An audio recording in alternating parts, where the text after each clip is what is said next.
महिला आरक्षण बिल जड़ा लोक सभा च पास नहीं हो सकिया, जिस करके बीजेपी कहती है पूरे देश की जड़ी लेडीज है वो आक्रोश च है और वो कांग्रेस के खिलाफ है। इतने कुछ लेडीज है आप उन्होंने गलबात करते हैं भी उन्होंने मन च की है। मैडम आपके मन में क्या है अभी जो महिला आरक्षण बिल आया था उसको लेकर, क्या आपके मन में भावना क्या है? देखो, सबसे पहले तो नमस्कार, मैं प्रेमलता, एरिया पार्षद, वार्ड नंबर 23। मोदी जी की शुरू से ही आदत है डंडोरा पीटने की। कभी थालियां बजवाते हैं, कभी कोई अलग अलग ड्रामा करते हैं, क्योंकि वो हमारे आदरणीय प्रधानमंत्री जी बन के रहे। कांग्रेस पार्टी क्यों होगी खिलाफ? आपको लगता है कि कोई भी ऐसा चेहरा आपको के खिलाफ कोई दिख रहा है? उनकी आदत है दूसरों को नीचा दिखाना और खुद ऊपर रहना। तब मोदी जी के लिए लेडीज कहाँ गई थी? तब मणिपुर में खींच खींच के रेप केस हुआ था, उसको क्यों दबा दिया गया? क्या वो लेडीज वोक्सी की ती बेटी नहीं थी? तब जो एक खिलाड़ी होती हैं लड़कियां, अपने घरों से पिंडों से निकलती है, पहले पिंडों में इतने लड़कियों को बाहर नहीं निकलने दिया जाता था। अगर अब निकलने दिया जा रहा है तो मोदी जी सड़कों पे उनके कपड़े तक फट गए, तब मोदी जी मौन लेके क्यों बैठे थे? तब कहाँ गई थी लेडीज?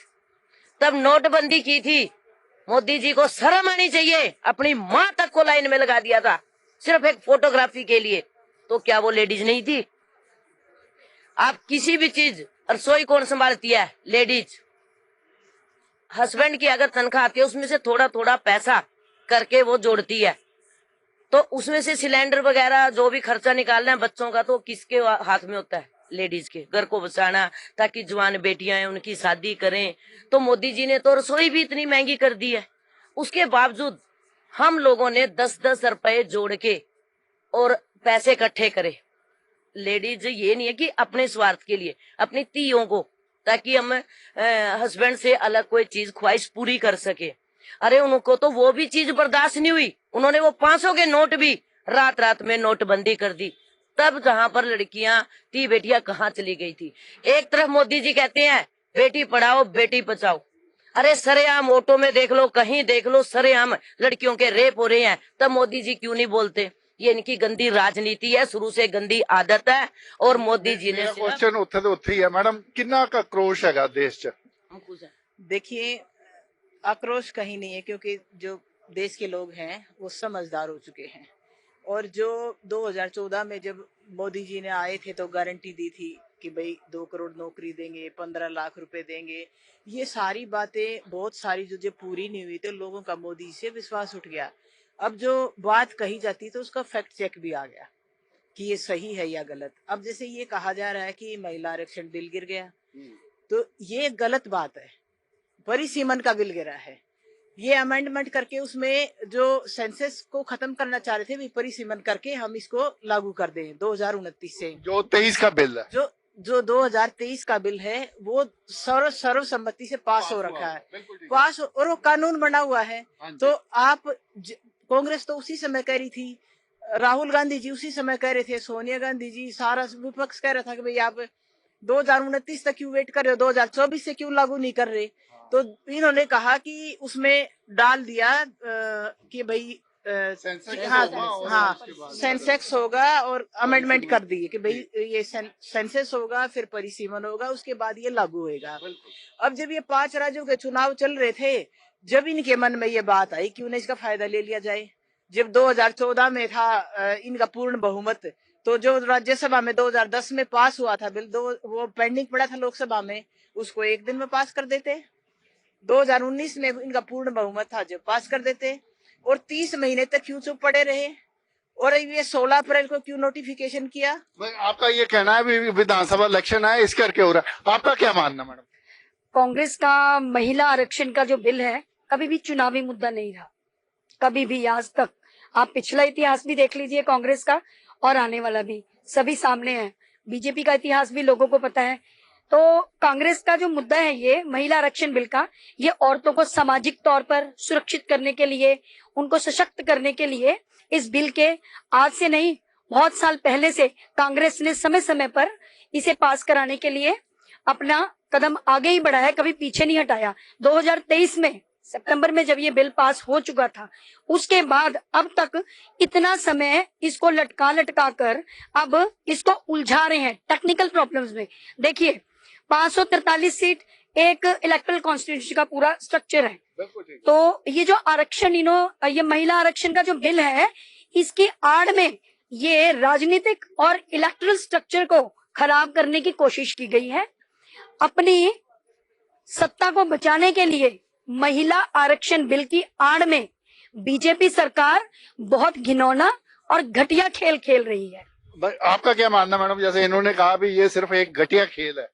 देखिए, सबसे पहले तो जब महिला सशक्तिकरण की बात होती है तो मैं आज जो भी कहूंगी वो एक महिला के तौर पर कहूंगी, किसी राजनीतिक तौर पर जो मेरे बयान होंगे वो नहीं होंगे। सबसे पहले मैं आपको ये कहूंगी, जो केंद्र की सरकार है, भारतीय जनता पार्टी है, जो हमेशा महिलाओं की बात करती है, हम महिला सशक्तिकरण की बात करती है, आज जो मुद्दा उठा है, जो ये मुद्दा है, उसको पूरी तरह से भटकाया जा रहा है केंद्र की सरकार द्वारा। जो गुमराह किया जा रहा है देश की महिलाओं को, जो ये झूठ बताकर देश में फैलाया जा रहा है, उसकी सच्चाई क्या है? उसकी सच्चाई ये है कि जो 2023 में जो बिल पास हुआ था, वुमेन रिजर्वेशन का बिल पास हुआ था, ये तो 2023 सितंबर में पास हो चुका था। और श्री राहुल गांधी जी की तरफ से वहां पे संसद में ये मांग की गई थी कि इसकी जो गजटेड नोटिफाई है, इसको गजटेड नोटिफाई किया जाए, ताकि जो 2024 के लोकसभा के आने वाले चुनाव हैं, उसमें जो महिलाओं की 33% हिस्सेदारी बनती है, भागीदारी बनती है, वो उनको मिल सके। लेकिन मैं आज ये पूछना चाहूंगी भारतीय जनता पार्टी की तरफ से, जब बार बार विपक्ष की तरफ से मांग की जा रही थी और सर्वसम्मति से वो बिल को पास कर दिया गया, क्यों नहीं गजटेड जो नोटिफाई था क्यों नहीं किया गया उसको? हम महिलाओं की बात करते हैं, बेवकूफ बनाना बंद करें। मैं भारतीय जनता पार्टी को उसे कहूंगी कि इसके पीछे सिर्फ और सिर्फ भारतीय जनता पार्टी की साजिश है। साजिश ये है क्योंकि ये जो देश की, ये चाहते हैं कि जो स्टेट की फेडरेशन है उसको कमजोर किया जाए, उसको कम किया जाए, उसको वीक किया जाए। ये चाहते हैं, नॉर्थ वर्सेस साउथ करना चाहते हैं, क्योंकि जो बिल आया वो वुमेन रिजर्वेशन का नहीं था। वो बिल जो था वो 131 जो संविधान संशोधन है उसका वो अमेंडमेंट का बिल आया था, जो लोगों को भटकाया जा रहा है महिला रिजर्वेशन की आड़ में। महिला आरक्षण बिल ही नहीं था, इनका ये मानना है। देखिए, तो सबसे पहले मैं आपको ये बात क्लियर कर दूं आपके चैनल के माध्यम से कि महिला शक्ति वंदन अधिनियम जो है वो बिल गिरा नहीं, वो तो 2023 में इन्होंने सबने सहमति दे दी। जो हमने कल गिराया है वो इनकी डीलिमिटेशन को लेकर हम उसका विरोध कर रहे हैं। आप तो आज कीजिए, अभी कीजिए, मैं कहती हूँ 33 छोड़ के 50 कीजिए, लेकिन आज कीजिए। किसमें? 543 में से। आप मतलब कि बीजेपी ऑफिस और कांग्रेस ऑफिस के बाहर या अन्य राजनीतिक पार्टी के बाहर हम थोड़ा सा आ जाते हैं और एक आम महिला के बारे में सोचते हैं। एक तरफ हम कहते हैं महिला सशक्तिकरण करना है और दूसरी तरफ हम दूसरी महिला का पेट काट रहे हैं। अब आप ये देखो, 543 से आपने 850 तक पहुंचाना है आंकड़ा। खर्चा कहाँ का? दूसरी महिला का पेट काट कर, जिसको राजनीति से कोई लेना देना नहीं है। अरे ये कैसा आरक्षण है? ये कैसा आरक्षण है जिसमें महिला को कोई फायदा ही नहीं है? सिर्फ उन्हीं चुनी हुई महिला को फायदा है जिन्होंने इलेक्शन लड़ना है। और अगर इलेक्शन को लेकर ही इनको लगता है कि महिला सशक्तिकरण होती है तो बाकी महिलाओं का क्या रोल है? तो फिर इसको महिला सशक्तिकरण मत बोलिए। अगर आपने एक महिला का पेट काटकर दूसरी महिलाओं को अधिकार देना, वो भी राजनीतिक महिलाओं को अधिकार देना है, तो मैं तो ये कहती हूँ कि ये सिर्फ एक चुनावी खेल है। महिला सशक्तिकरण है, आप इनको रोजगार दे, आप इनको काम दे, आप इनके शिक्षा को लेकर, चिकित्सा को लेकर इन महिलाओं की भुजाएं मजबूत करें, ना कि उनकी जेब काटें।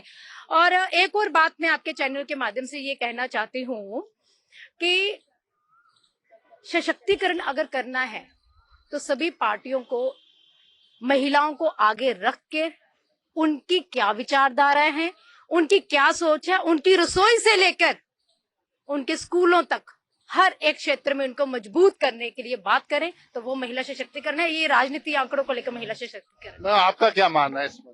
इसमें ये मानना है कि जो आधी आबादी को वो भाजपा सरकार गुमराह कर रही है, वो गुमराह करना छोड़ दें।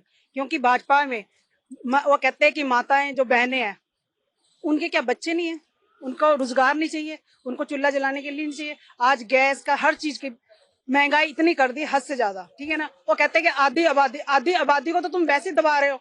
और जो हमारी कांग्रेस पार्टी है वो उसने महिला आरक्षण का विरोध नहीं करा, उन्हें परिवर्तन का विरोध करा, जो कि हमारी कांग्रेस पार्टी हर तरह से महिलाओं को आगे लेके आई। हमारी सबसे पहले प्रधानमंत्री हमारी इंदिरा गांधी जी रही, राष्ट्रपति रही, मुख्यमंत्री हमारे जो भी बनाया हमारे कांग्रेस पार्टी ने बनाया। भाजपा ने तो कुछ करा नहीं। वो तो अब आप भी आज भी आधी आबादी को गुमराह ही कर रही है। गुमराह करके उन्होंने क्या काम कर, प्रोटेस्ट करना शुरू करवा दिया। प्रोटेस्ट कर भी इनको इस चीज में लगा दें जो कि इनको बेरोजगारी की तरफ ना ध्यान जाए, शिक्षा की तरफ ना ध्यान जाए। इनको गुमराह करके रखो, ये कहते रहो कि हाँ भी हम ऐसे कर रहे हैं वैसे कर। इनको क्या काम कर रहा है, आधी आबादी को गुमराह करते हैं। वैसे तो कहते हैं हमारी माताएं बहनें का इतना बुरा हाल कर दिया उन्होंने कि इन्होंने महिला आरक्षण बिल पास नहीं होने दिया।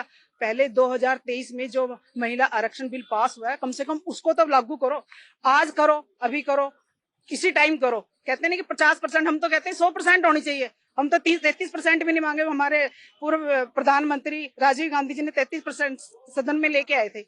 उस चीज को खत्म करके हम तो चाहते हैं कि 50 की हमारे तो 100% चाहिए हमें महिला आरक्षण।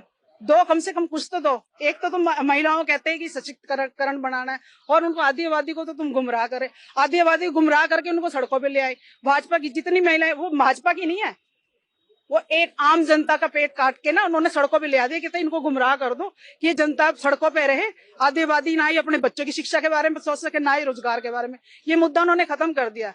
अचानक जो करते हैं वो एकदम से आश्चर्य फैसले लेते हैं जो कि गुमराह करके इनको सड़कों पे बैठा दे और कुछ काम न करे। भाजपा का ये काम है।